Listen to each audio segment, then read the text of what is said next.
All right, what's up? So about 2 weeks ago, we said that we expected SPY to hit 410 before it dropped to 373. I think at the time SPY was trading around 390. So again, just going through that really quickly. Why I thought that was because on the weekly here, I use the weekly a lot, a ton. What we saw was this clear sort of pattern forming, right? So we got. I'm gonna go ahead and make this. Sorry, I got like a plane or something going above right now. The beauty of living in LA. Anyway, this is the first thing I saw looking at this trend line on the weekly, right? At the time,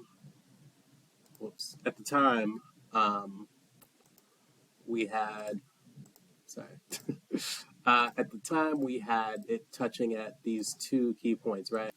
So we had one, two, and we had three at the time. I'm going to clean it up a little bit, but you get the point. So then what we expected it was to come hit right about here, which would have been that 410 number. And then here on the downside, we also had, right, we had this sort of trend line forming, right? Touched it pretty well, went just like a little bit below there before bouncing back up. So we had a wedge forming. And my thought process was this wedge probably had one more trip down to go, just based on the way that it had come up so fast. So we had the first three here, and then lucky us, we got our fourth touch here on the weekly. God, I really suck at drawing these today. We got our fourth touch here on the weekly before it came back down, right? So now that part one, sorry, my dog is going nuts. So now that we got part one done, which is 410, why do I think we're going down to 373? This answer here is really based on the daily. So I'm going to that really quickly.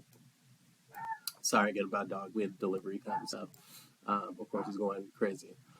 So the first thing I see on the daily is that we have this bull flag that looks like it likely concluded, coinciding with that trend that we formed. And then you could also adjust this trend to make it on the daily too. You see that 1, 2, 3, 4 touches. So now that we have those 4 touches and the bull flag completing, what I'm looking at here is some of these huge jumps that we had in price action that need to retest, right? So the first one that I'm looking at is, you're going to have to bear with me for a second while I find these, because I'm using Firefox, and Firefox decides to hotkey whenever I use Alt. All right, so first it's got to go down and retest this 393 number. That's been pretty important. What I'm really looking for here is, you see this gap once it gets under 385, and then that gap goes all the way down to, wait, let me not press Alt. And then we see that gap goes all the way down to, where? 373. So the way that I'm looking at this is a bounce off that 410 level. We'll test 393 support likely because there's a lot of activity there. But once it gets down to that 385, then we're really in trouble. 385 brings 373 quickly on that gap fill. My personal opinion is that we're about to enter a level of pain probably and see this go down to that 330-ish number, most likely, as it coincides with this.